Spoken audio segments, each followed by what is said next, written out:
I might just say, why did you get involved in this? Sure. Okay, I think I do that too.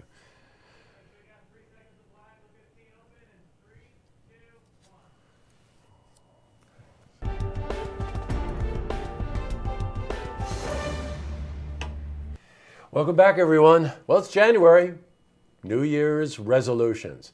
Now, you want to go to the gym, you want to stop eating something, that's okay. But how about you learn more about heart disease, the number one killer? Number one. And joining me today is Kathy Lonnie, who's actually involved with CEFCU as Executive for Community Support. Yes. Good, I got that right. You did. That's a convoluted title. It is. You can't just be Kathy, right? I can. You can, be good. Well, for this interview, that'll be just fine. Perfect. Hey, you're involved with the American Heart I am. Association. First, let's tell our viewers why you're involved.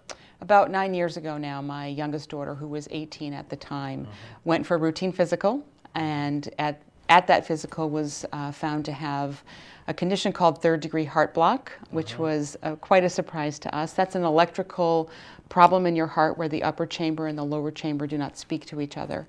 And as a result of that, she needed to have a pacemaker. Wow. So she went in at 18. So she went into the doctor's office, healthy, fit, active, and left needing a pacemaker. So it was quite a surprise and shock to us, but at the same time, it's a lifelong thing when you have a pacemaker, and so my family decided that we would certainly walk this walk with her, and as a result, all of us have gotten very involved in the American Heart Association.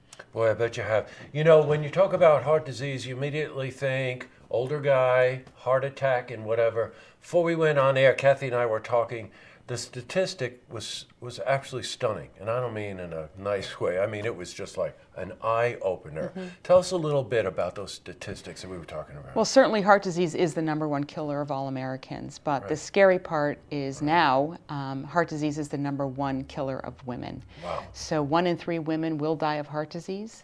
So it's very frightening to think that 1 in 3 will die of heart disease. Well, you know, Kat, the thing that you said to me really stuck in my head, that heart disease, killing women with heart disease is more than all of the cancers put together, and that includes breast cancer. Yes, so if you ask 10 women, what is your number one health concern? Right. Probably 8 out of 10 will say breast cancer. Sure. So again, heart disease kills more women than all cancers combined. And so that's why raising awareness of heart disease in women and teaching them what are the signs and symptoms and how can you prevent this, this is critical. Well, you know, one other thing you said to me stuck in my mind and made me think of my wife and my mother, really, is that as a woman, everyone else is first.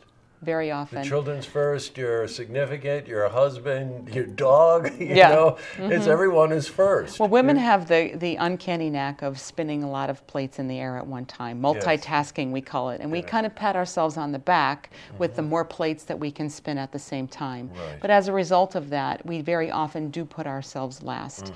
So by doing that, we are not taking care of ourselves. So you can't really take care of your family or anyone else if you're not here. So we really have to kind of put that plate, one of those plates down just for a moment and really take time to take care of ourselves. Now, heart disease can really sneak up on you. We were talking about some of the symptoms. It isn't that, you know, hopefully you're just not sitting there and get a heart attack. But what are some of the symptoms? Well, very and if often, you're feeling them, you should act on it. Right. Very often, people will associate a heart attack, I'll call it, with that crushing chest pain, an elephant sitting on my chest. And that can occur. Very often, that kind of feeling is in men. For women, it can be a little bit different. Exhaustion, the number one thing is you're exhausted. Next, you can have kind of more of a jaw pain or uncomfortable indigestion pain in the chest and often pain in the arms. So it could be a little bit different, but very often it's just that feeling of I've lost my giddy up. Yeah, and you know what? Preventive medicine here is something that they should consider too, you know. Go in for that checkup. It's that time of the year when we make these kinds of decisions. And Kathy, also, you said one thing to me too that stuck in my head, that, you know, a lot of times you go to the doctor and you say, you know, doc, and I'm tired, I feel really fatigued and everything else. Oh, it's stress, you know, oh, go home and relax. Your point was well taken. Push the doctor. Absolutely. You know, I think no one knows your body like yourself. So if you are not feeling right, something's off, that needs to be quantified. There needs to be a diagnosis to that. So to say, go home and rest, or it's probably stress, or it could be, very often for women, they'll say it's hormonal. Just, go home, relax a little bit. Let me know if you're not feeling better in a few weeks. Sometimes those few weeks or those few hours could be life or death. So it's important you really push for an accurate diagnosis. When you were saying life and death, you weren't fooling. You were telling me that statistic about women that arrive at the emergency room. More than half of women, I don't remember the exact statistic, but more than half of women who arrive at the ER as a result of cardiac condition arrive dead on arrival. So that's frightening if you really think about what that means. Yeah. So if you have a heart attack, 1/3 of women do not live past 1 year, and at 5-year mark, half of women are not alive within 5 years. So not only do you present much sicker when you come to the ER, if you make it, you're sicker, and the chances of your long-term survival are drastically decreased because of that. All right, ladies of all ages, good time of the year to go check, get a physical, right? Get some blood work done. Just to hedge the possibility that you might be suffering from heart disease, which doesn't make the short list. When you say something like breast cancer, immediately you say, oh yes, big, major issue for women. But how about heart disease being top of the list? Absolutely. Right? Hey, we have a day coming up. We do. You're dressed a little early for this day, I am. My red wardrobe has drastically increased since my association with the Heart Association. I bet it is. But we want to talk about a date that's coming up. February 6th, which is a Friday, is what's a Wear It's Red National Wear Red Day. So it's Okay. an opportunity for women and men alike to wear red in solidarity, to raise awareness that heart disease is our #1 killer. So we have over 85 companies going red here in the region. It's an opportunity many companies have fun with it, pay $5 donation to the Heart Association, wear jeans for the day.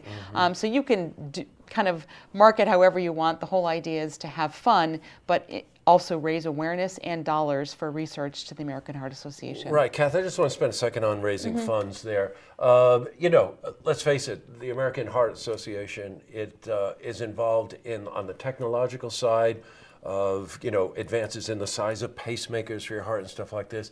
But overall, the whole idea of building awareness, it just doesn't sink in with, I just heard that message, I think I'll go do that. You need to hear things repeatedly. So the organization needs funds. Absolutely. Now, a couple of ways that you can contribute. Well, certainly through your organization, you can organize your own Wear Red Day if there's not one currently going on. You can go to goredforwomen.org and make a donation directly to the Heart Association. So again, it's really about embracing the knowledge, seeking out medical care, and finding opportunities to take better care of yourself. So when you see 50 women or 50 people wearing red on a day, it kind of makes you go, what's that all about? So if someone comes up and asks you, be an ambassador. You never know whose life you're going to save, your mother, your daughter, your sister, your friend. So it's important that we are ambassadors for ourselves and for women across the country to make a stand that we are going to do everything we can to prevent heart disease, but also raise the awareness at the same time. Boy, Kath, you feel so passionate about this. You speak of it so well. Thank you. All right, just recap a little bit. Heart disease, #1 killer. Go have a checkup. You feel tired, you feel fatigue, you feel pain in your shoulder or whatever. Don't dismiss it. Get it checked out. And on February 6th, we have National Wear Red Day. Say that 3 times fast. I know. And it's an opportunity, again, to help raise awareness, and let's raise some funds for the American Heart Association. Well, Kath, thank you very much for coming in. Thank you for this opportunity. And we'll have you back again because I know you got a big gala coming on. We do. Okay, we do. Good. So we'll talk about that as well. Perfect. All right, thank you. Thank you so much. Oh, you're welcome. To see this interview again, head to our website, looktvonline.com.